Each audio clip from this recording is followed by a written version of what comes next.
audience is about to come back from a break.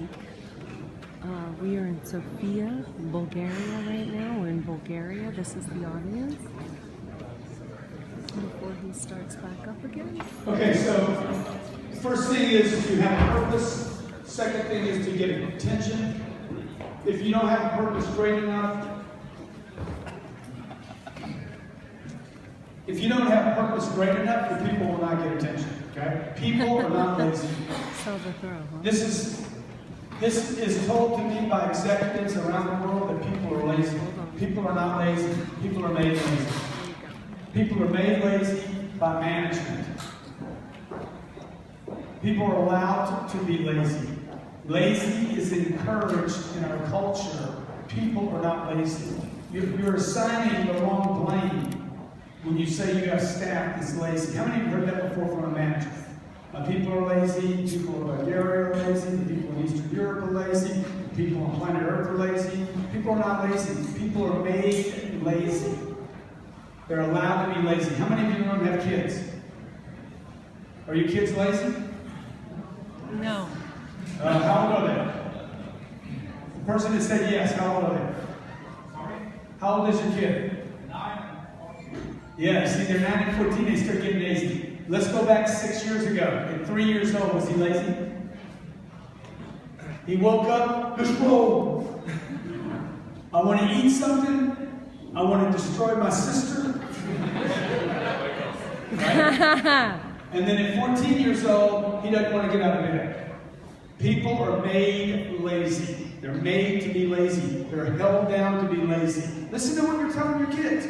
How many of you told your kids not to talk to strangers? You're teaching your kids to be scared. How many criminals are in Bulgaria? Many. Huh? Many? How many? Give me a number. Are there 1 million? How many people live in Bulgaria? You think 1 million out of 6 million are criminals? You're the criminal. We now know the criminal in the room right there, right? Okay. Most people are honest. Most people are good people. Most people are not bad people. Right? Most people are not going to do anything to my kids. I don't need to terrify my children because there might be one bad person or 2 bad people in Miami. Why would I terrify my children about 2 out of 5 million people in Miami? I don't want to do that. My job is to make sure the bad people don't get my kids. Their job is to talk to the people. My job is to protect them against 2 bad people. My job is not to encourage them not to talk to 4,999,998 people. My job is to encourage them to talk to people so they can be of the world. Would you agree?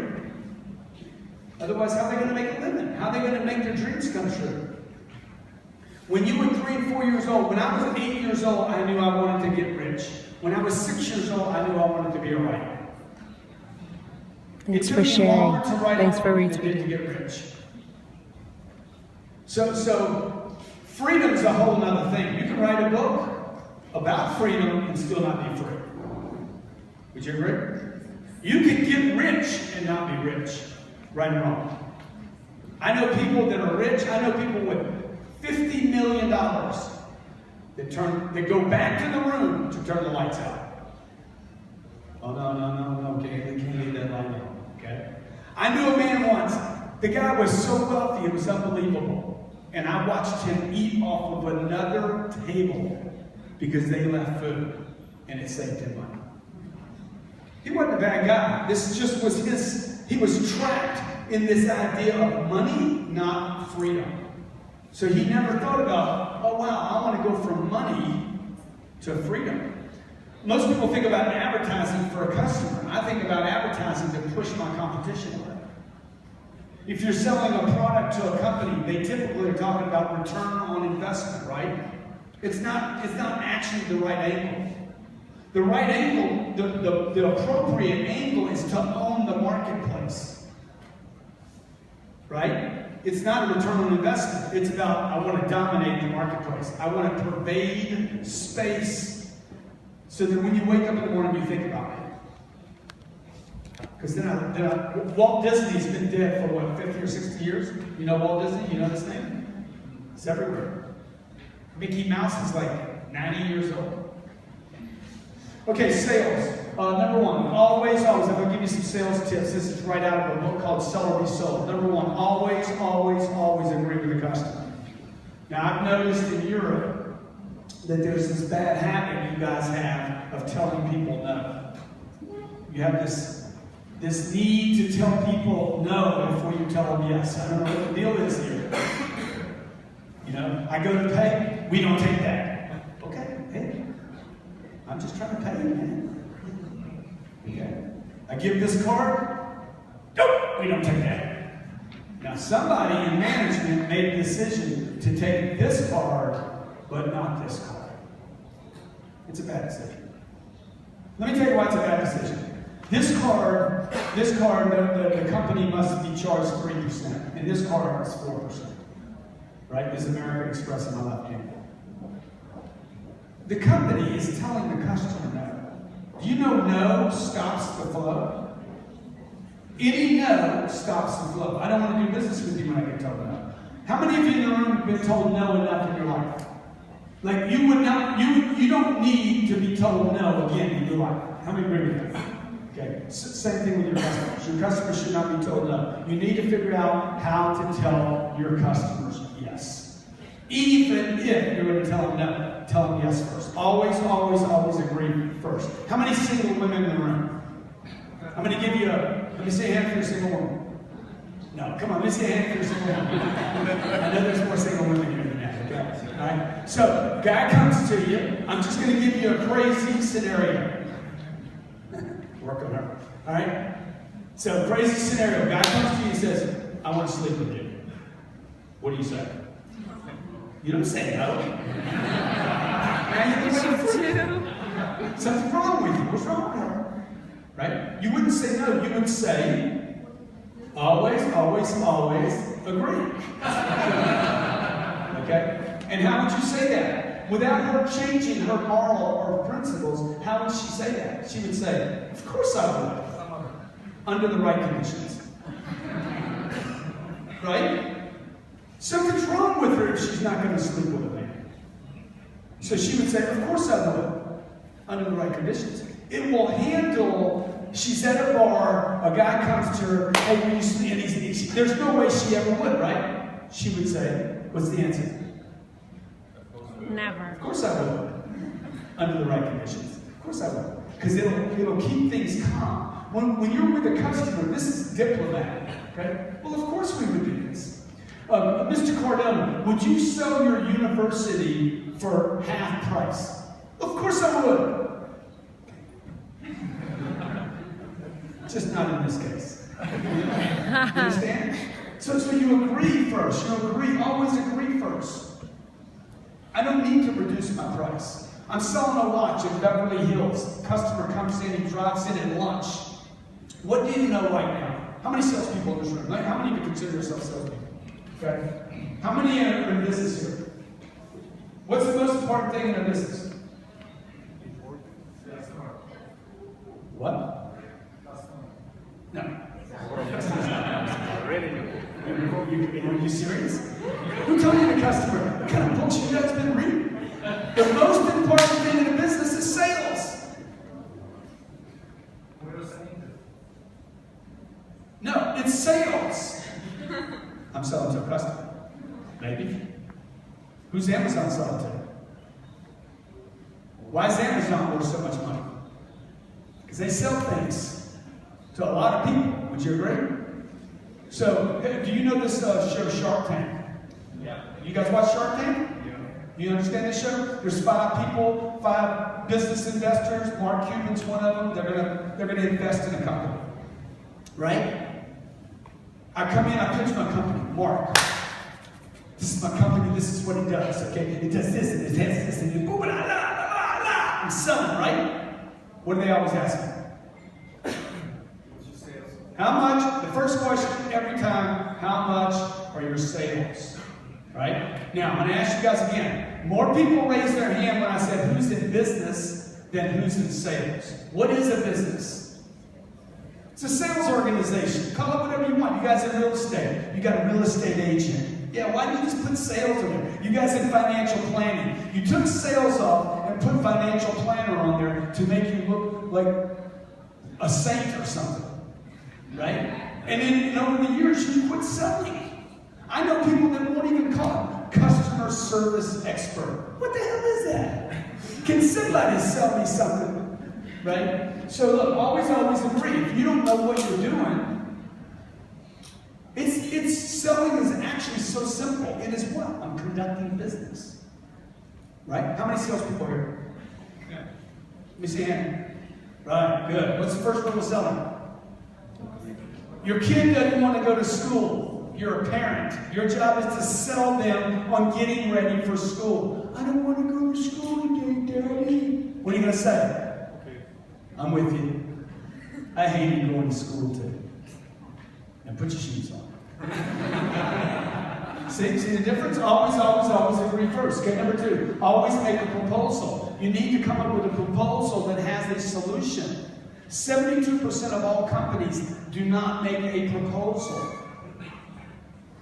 You talk, you listen, you find out what they want and need, and then you never present a proposal. You never present a proposal on the deal, okay? You don't talk, pitch, and then quit talking. You need to present a proposal to the customer. I need to show them what it would actually cost them to do business with us. Number 3, check for attention. I want to check for attention. Do I have your attention? Everybody try this. Do I have your attention? No, I'm going to ask you when you ask me. Do I have your attention, Mr. Cardone? Do I have your attention? Okay, I'm going to do it, and then you get to do it, okay? Do I have your attention? Do I have your attention? Hey! Man, I feel like I'm in trouble. Do I have your attention? Yeah. No. Don't answer the question. Okay? Do I have your attention? I want you to add this question to your sales presentation. Before you pitch, before you sell, before you present, I want you to ask your audience of 1, 5, or 500, do I have your full attention? When my daughter comes to me, 3 years old, we have a 3 and a 6, and I'm talking, she walks up, Papa, can I have your full attention? Okay, you got it. If I say no, she doesn't get it. She's got to get full attention. Many businesses are doing presentations without full attention. You're not getting the customer's full attention. They're not even looking at you. They're not paying attention to what you're telling them. And you think you did a sales presentation. If I don't have his attention and I do a presentation, did anything happen? No, I need his attention. So do I have your full attention? Yes, you do. Okay, for the next 3 minutes, what I'm going to do is share with you what my product will do for you, why it's priced at $37,000, and why you should do it today. That took me 14 seconds. Now I'm going to spend the next 2 minutes and 36 seconds pitching the deal. I'm going to present a proposal, and I'm going to try to close the deal. And I'm actually going to take time out of the equation. I want to do this shorter, not longer. Okay? In the 21st century, time kills. If you're taking notes in your sales organization, if you're a business, the longer you spend with the customer today, the less money you're going to spend, the more things can go wrong. Okay? The more time you spend with the customer today, the longer the cycle, the less likely you're going to make anything. The longer you spend with people, the less money you're going to make. Always. Okay? What do you guys say? Thanks for the retweets. What is it? Okay. Is it a long cycle? Thanks for the likes. It's a long cycle. How long is it? Could be months. Sometimes. Yeah. Okay. So in their case, it's a long cycle because decision makers, maybe multiple levels of decision makers. The point I'm making here is their cycle can be very long. I know people. I work with companies where a cycle could be 2 or 3 years. But when you're in the presentation, you don't want the cycle to be long. When I'm presenting the product, okay, how long do I need to? I don't need to read him the book. Yeah, he is, Prince. You follow me? It would take me hours to read the book to you. I wouldn't go through all that. Many salespeople spend too much time. People in insurance spend way too much time in presentation.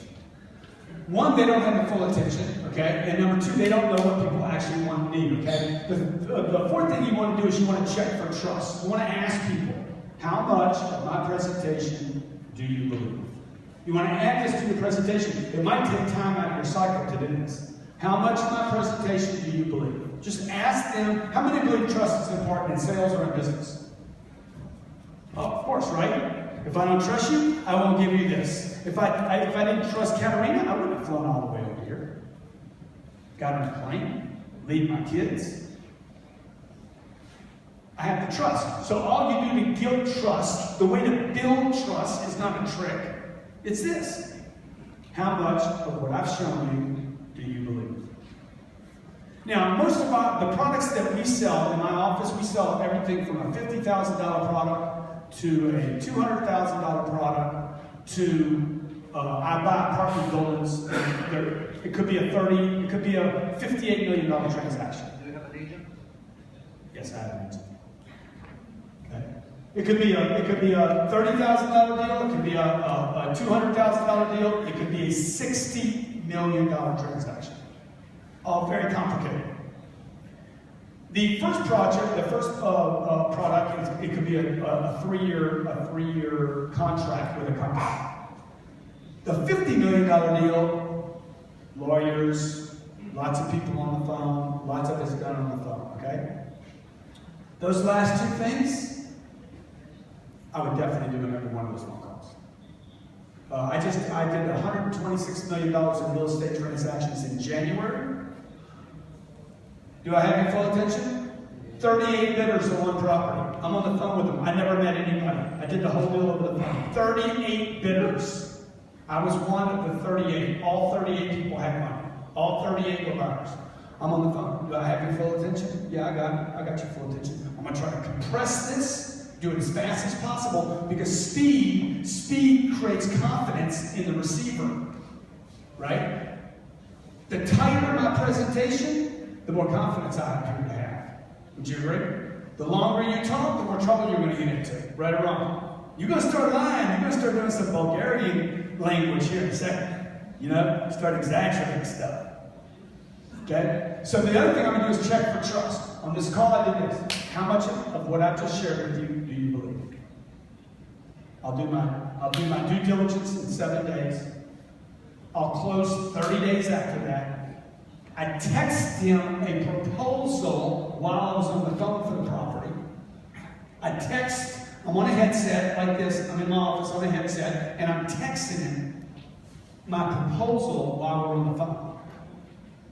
Nobody's going to do that. I got 37 other buyers. I text my proposal. Rick, you know what you're on? I'm texting it to you right now. Okay? I'm going to close in 7 days. 30 days later, I'll have a loan. I'll do the deal with no contingency to get financing. None, zero. I'm taking all uncertainty out of the transaction. Why? Certainty, write this down. Certainty is the most important thing in sales. Certainty is your deal killer. I got a weird thing going on my computer right now. Okay? Certainty will kill your deal. Certainty is the reason people shop and think and waste time and go to the competition. Let's see if I can fix this real quick.